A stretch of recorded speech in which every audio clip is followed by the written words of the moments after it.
Hello guys.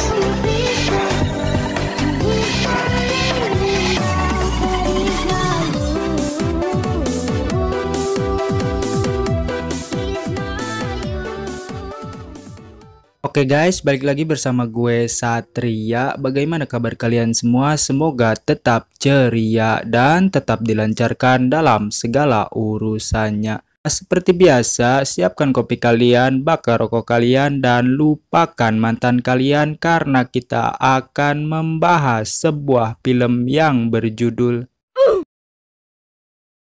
Film ini dibuka dengan diperlihatkannya wanita yang bernama Charlotte yang sedang pelangak-pelongo setelah kematian mendiang ibunya.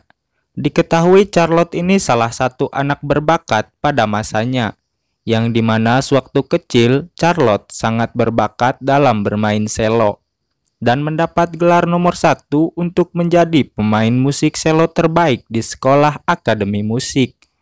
Suatu ketika, Charlotte harus menunda karirnya untuk menjadi pemain selo terbaik dan nomor 1 di dunia, karena harus mengurus ibunya yang menderita sakit stroke pada kala itu. Anak yang berbakti, bukan?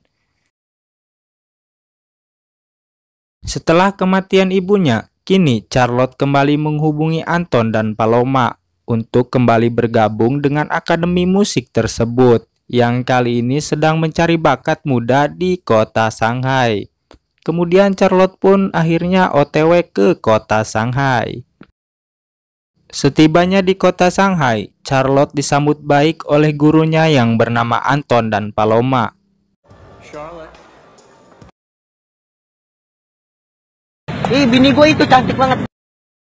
Singkat waktu, setelah pencarian 5 bulan di 3 benua dan akan berakhir di kota Shanghai ini, di depan para orang tua peserta, Anton memberitahu sekolah akademi musik tersebut didirikan oleh kakek Anton yang bernama Emil pada tahun 1927, dan fasilitas primer pertama bagi pemain selo muda di dunia, yang setiap tahunnya mengejar ratusan siswa, tapi hanya segelintir yang diberi kesempatan untuk tinggal dan belajar di akademi musik tersebut, yang hanya memiliki bakat istimewa.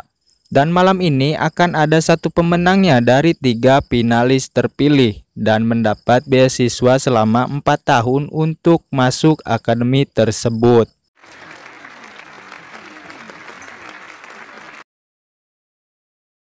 Lalu kemudian Anton mengenalkan siswanya yang paling berharga dan salah satu pemain selo muda terbaik di dunia yang bernama Elizabeth Well, kita panggil aja Elis ya, yang akan menjadi juri pada konser terakhir di malam tersebut. Sontak Charlotte pun agak panas dong ya guys. Tak lupa Anton juga mengenalkan Charlotte yang memiliki bakat langka dan istimewa. Dan Anton melatihnya selama 4 tahun. Dan hanya sedikit yang dicapai oleh Charlotte. Karena seperti yang kita tahu, karir Charlotte sempat tertunda. Tapi meskipun begitu mereka tetap bangga dengan Charlotte. Dan Charlotte akan menjadi juri yang kedua.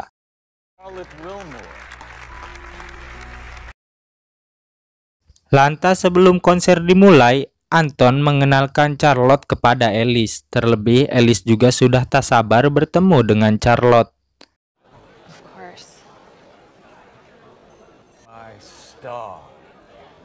Terlihat keduanya pun nampak senang dengan pertemuan mereka. Dengan lapang dada, Charlotte mengakui sangat kagum dengan keindahan musik yang Elis mainkan.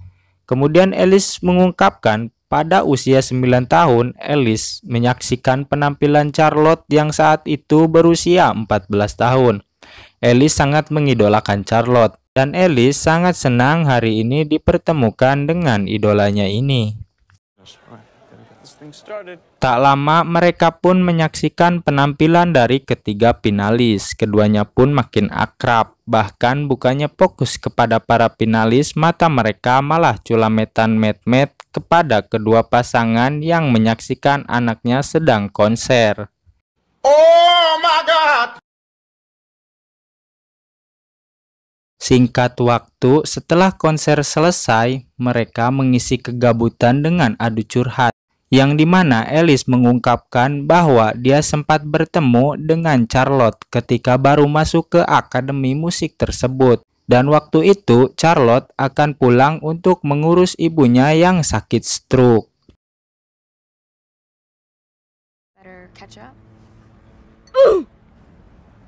Setelah sesi curhat download, kemudian keduanya dipanggil oleh Anton, dan Anton meminta Alice untuk tampil pada malam itu.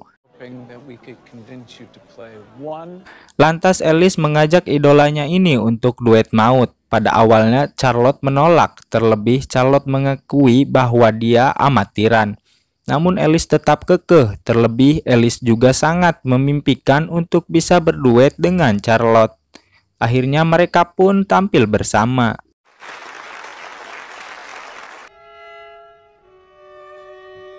Singkat waktu, keduanya pun makin dekat dan menjalin persahabatan. Bahkan tidur pun bersama. Aduh keong dong.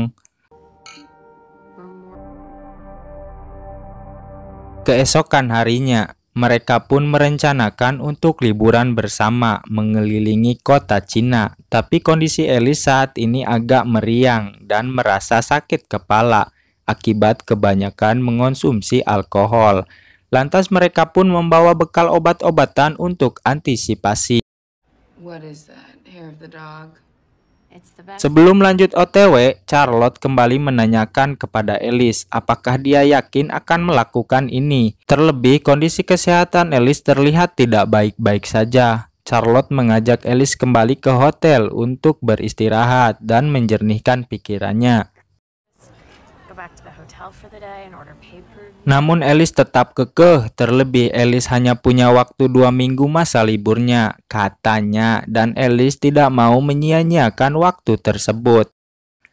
Lantas sebelum pergi, Charlotte mengajak Alice untuk membeli makan terlebih dahulu. Namun nampaknya Alice sedang tidak nafsu makan. Sebelum menaiki bus, Charlotte kembali meyakinkan Alice, namun Alice tetap kekeh untuk OTW. Alhasil mereka pun melanjutkan perjalanan. Setibanya di dalam bus, Alice kembali merasakan puyeng dan meminta obat yang Charlotte bawa. Lalu kemudian Alice menambah dosis obat tersebut. Terlebih Alice merasa lebih baik setelah mengonsumsi obat tersebut. Meskipun Charlotte melarang Alice, namun ya namanya juga film. No. That's too many.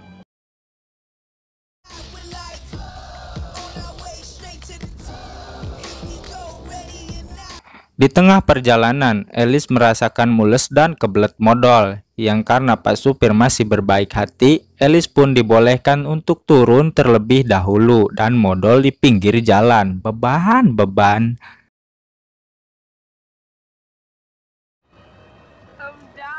Lalu setelah modal, Alice pun malah muntah. Sontak Alice pun panik dengan keadaannya yang tidak normal ini. Beruntung Charlotte masih bisa menenangkan sahabatnya ini. Di perjalanan selanjutnya, Charlotte makin khawatir dengan keadaan temannya ini dan menanyakan rumah sakit terdekat kepada para penumpang. Namun rupanya lokasi tersebut masih jauh dengan rumah sakit. Kemudian Charlotte memutuskan untuk menghubungi seseorang, namun rupanya tidak ada sinyal. Lalu kemudian Alice kembali merasakan ingin muntah dan malah muntah di kaca mobil.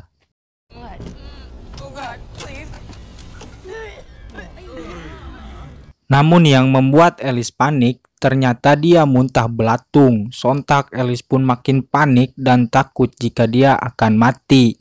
Atau kabehan bakal modar pada namanya. Alhasil Charlotte pun mencoba menenangkan dan memberitahu bahwa Alice hanya dehidrasi. Lalu kemudian Alice makin bertingkah aneh dan merasakan sesuatu yang merayap di seluruh badan dan kepalanya. Lalu tiba-tiba Alice membenturkan kepalanya berkali-kali pada kaca mobil, yang membuat Charlotte makin panik dan khawatir.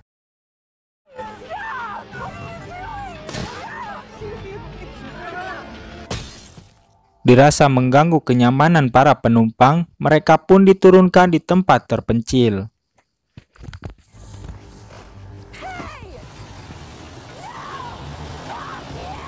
Lalu kemudian Charlotte berusaha membantu temannya ini untuk pergi ke sebuah apotik dan mencari bantuan. Di tengah perjalanan, Alice malah amuk-amukan. Terlebih sakit yang Alice alami sangatlah aneh. I'm not gonna leave you, Lizzie. Meskipun Charlotte berkali-kali menenangkan Alice dan mengatakan tidak akan terjadi apa-apa, Alice malah bersikap si paling menderita. Wrong. Something is wrong with. Lama kemudian Alice merasakan banyak sesuatu yang merayap di dalam tangannya. Sontak keduanya pun panik ketika melihat serangga yang keluar dari tangan dan mulut Alice. What the fuck is inside of you? Lantas Alice pun meminta Charlotte menolongnya, yang karena tidak ada cara lain, Alice pun memotong tangannya sendiri dengan pisau daging.